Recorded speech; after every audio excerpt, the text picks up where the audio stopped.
بسم اللہ الرحمن الرحیم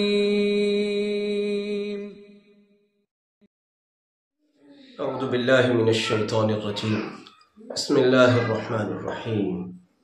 لقد جاءکم رسول من انفسکم عزیز علیہ ما عنتم حریص علیکم بالمؤمنین رؤوف رحیم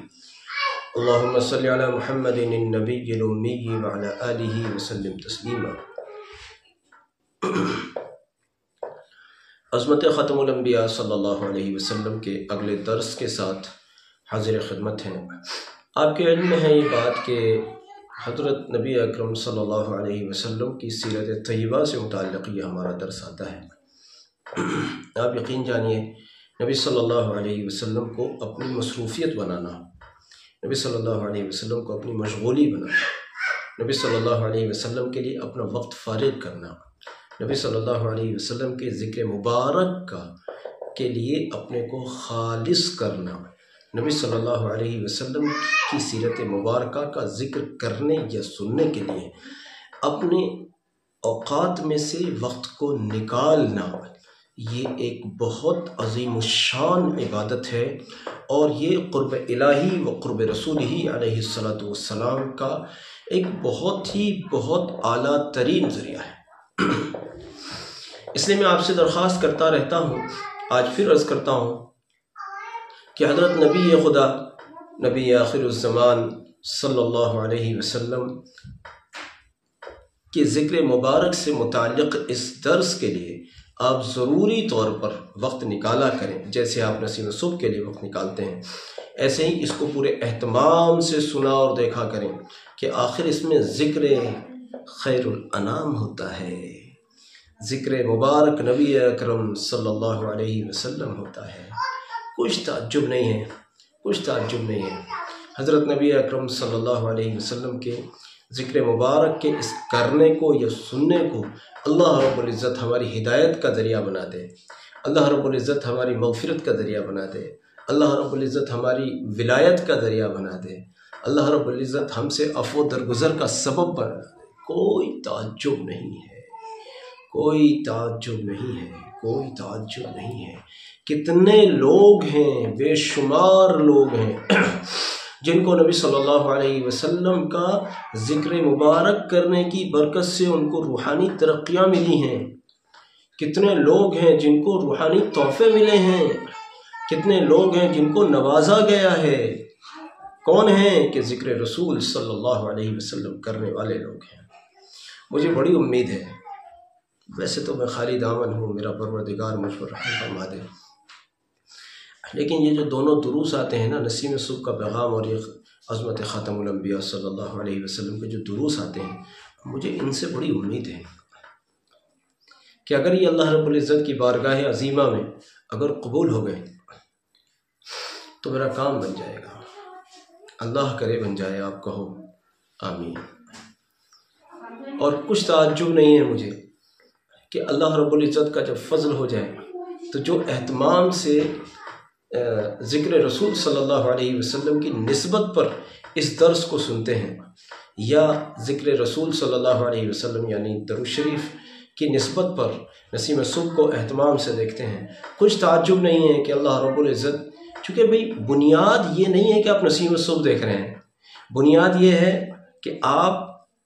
درود شریف کی فضائل و فوائد کو دیکھ رہے ہیں،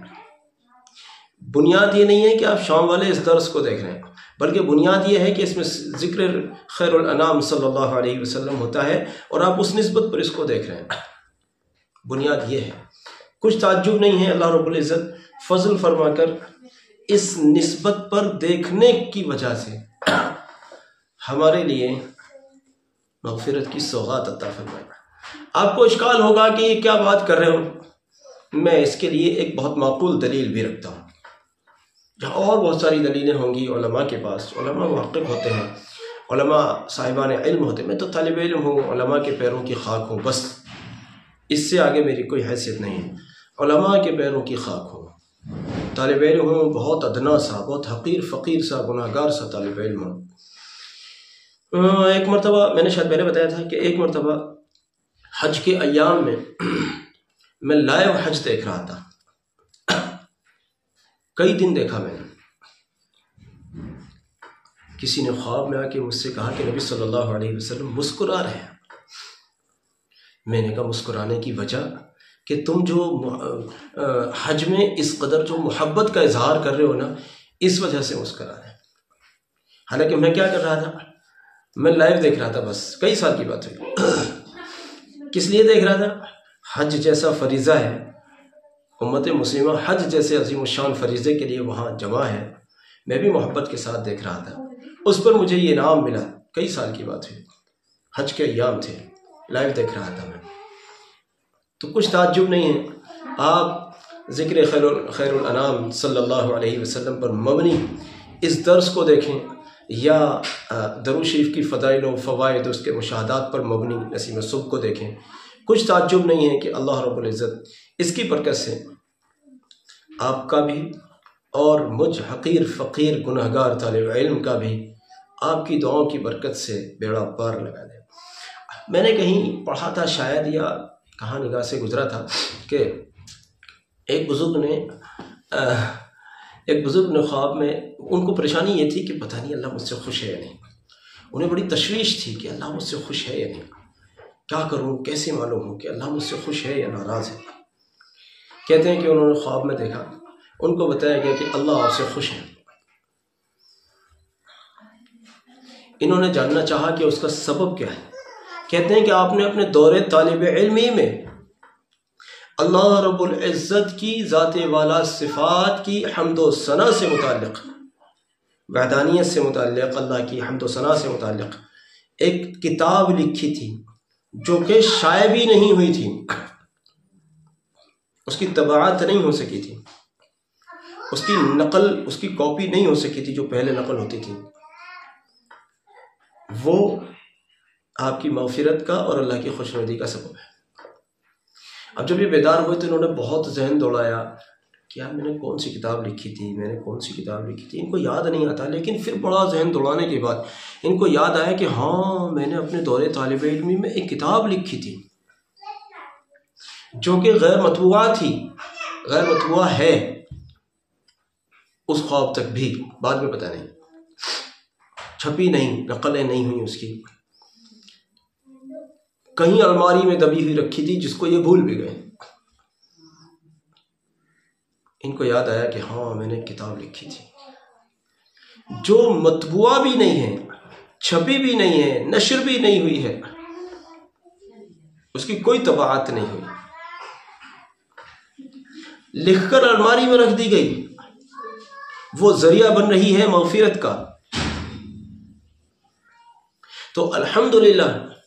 عظمت خاتم الانبیاء صلی اللہ علیہ وسلم کے اس درس کو اور نسیم صبح کے پیغام کو چاہے دیکھنے والے تھوڑے ہوں، لیکن اللہ کی فضل سے دیکھنے والے پوری دنیا میں ہیں، چاہے تھوڑے لیکن ہیں پوری دنیا میں۔ مجھے یہ امید ہے اللہ کی ذات سے کہ کچھ تعجب نہیں ہے کہ اللہ رب العزت اس کو میرے لیے ذریعہ بنا دے مغفرت کا، اور کچھ تعجب نہیں ہے کہ اللہ رب العزت ذریعہ بنا دے اس کے دیکھنے والوں کے لیے بھی مغفرت کا۔ کیوں دیکھ رہے ہیں؟ کہ نبی صلی اللہ علیہ وسلم کا ذکر مبارک ہوگا۔ کیوں دیکھ رہے ہیں؟ کہ درود شریف کی فضائل اور اس کے فوائد سے متعلق کوئی گفتگو ہوگی جو ہمارے لیے ذریعہ بنے گی موٹیویشن کا، اور جو ہمارے لیے ذریعہ بنے گی اور زیادہ درود شریف پڑھنے کا۔ کوئی تعجب نہیں ہے یہ ذریعہ بن جائے مغفرت کا، یہ ذریعہ بن جائے ہدایت کا، یہ ذریعہ بن جائے ولایت کا۔ ایک اللہ والے بزرگ کو اس لیے بلند درجے مل گئے کہ انہیں کہیں اللہ کا نام پڑا ہوا مل گیا، انہوں نے دیکھا میرے اللہ کا نام ہے، انہوں نے اس کو اٹھایا، اس سے گرد کو صاف کیا اور اس کو کسی محفوظ جگہ پر رکھ دیا۔ اللہ کا فضل ہوا، انہوں نے چونکہ اللہ کے نام کا اکرام کیا، ان کو بلند درجے ملے، ان کو بلند درجے ملے۔ اس لیے عزیزو، دنیاوی فائدے کیا کیا ہوں گے، کیا کیا نہیں ہوں گے، میں دنیا دار آدمی بھی نہیں ہوں، دنیا دارانہ سوچ بھی نہیں رکھتا ہوں، اور زیادہ مجھے اس سے کوئی پرواہ بھی نہیں ہے کہ دنیا دارانہ کیا فائدے ملیں گے۔ میں تو آپ کو اللہ و رسول علیہ السلام کی بات بتانے بیٹھتا ہوں، اللہ و رسول علیہ السلام کی بات بتاتا ہوں، کچھ تعجب نہیں ہے کہ اللہ و رسول علیہ السلام کی محبت آپ کے درجوں کو بہت بلند کر دے۔ اور اصل تو یہی ہے کہ آدمی اللہ کی محبت، دیکھو کسی نے کہا کہ شیطان اتنا بڑا عارف تھا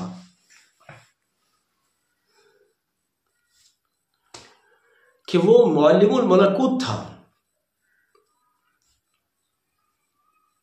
فرشتوں کا معلم تھا، فرشتوں کو علم معرفت سکھاتا تھا،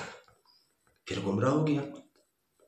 کسی بزرگ سے کسی نے یہ سوال کیا کہ یہ کیا بات کہ وہ اتنا بڑا عارف تھا کہ وہ معلم الملکوت تھا، فرشتوں کا معلم تھا، فرشتوں کو سکھاتا تھا، اللہ کی معرفت کے درس دیتا تھا جنت میں بیٹھ کر، پھر وہ گمراہ کیوں ہوا؟ فرمایا کہ وہ عارف تو تھا مگر وہ عاشق نہیں تھا، عارف تو تھا مگر وہ عاشق نہیں تھا۔ عشق کی قیمت ہے، عرفان کی بھی قیمت ہے، معرفت کی قیمت ہے، اس سے انکار نہیں کر سکتے، لیکن عشق کی قیمت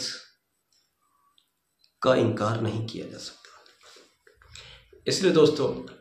آج کی بات تو اسی عنوان پر ہو کر رہ گئی اور وقت پورا ہوا یا زیادہ ہوا کہ دل میں عشق نبی صلی اللہ علیہ وسلم کی لگن پیدا کیجیے، پھر اس کے ساتھ آپ چاہے کتاب پڑھیں گے جو نبی صلی اللہ علیہ وسلم کی سیرت مبارکہ کا بیان کرے گی، یا آج کل کتابوں کی رسائی کم ہوتی چلی جا رہی ہے اور لوگوں کا کتابوں کی طرف رجحان کم سے کم ہوتا چلا جا رہا ہے، اور یہ ذریعہ سوشل میڈیا بنا ہوا ہے، یہاں بھی اگر آپ نبی صلی اللہ علیہ وسلم کے ذکر مبارک کو سنتے ہیں، دیکھتے ہیں، سیکھتے ہیں، جاننا چاہتے ہیں، سکھاتے ہیں، سکھانا چاہتے ہیں، یہ بھی آپ کے لیے بہت بلند ذریعہ ہے، ولایت کے درجات کے حصول کا ذریعہ، اللہ و رسول صلی اللہ علیہ وسلم کے قرب اور عطا کا ذریعہ۔ لیکن دل میں عشق اور معرفت کی آگ روشن کرو۔ اللہ توفیق عطا فرمائے۔ جزاک اللہ۔ السلام علیکم ورحمۃ اللہ۔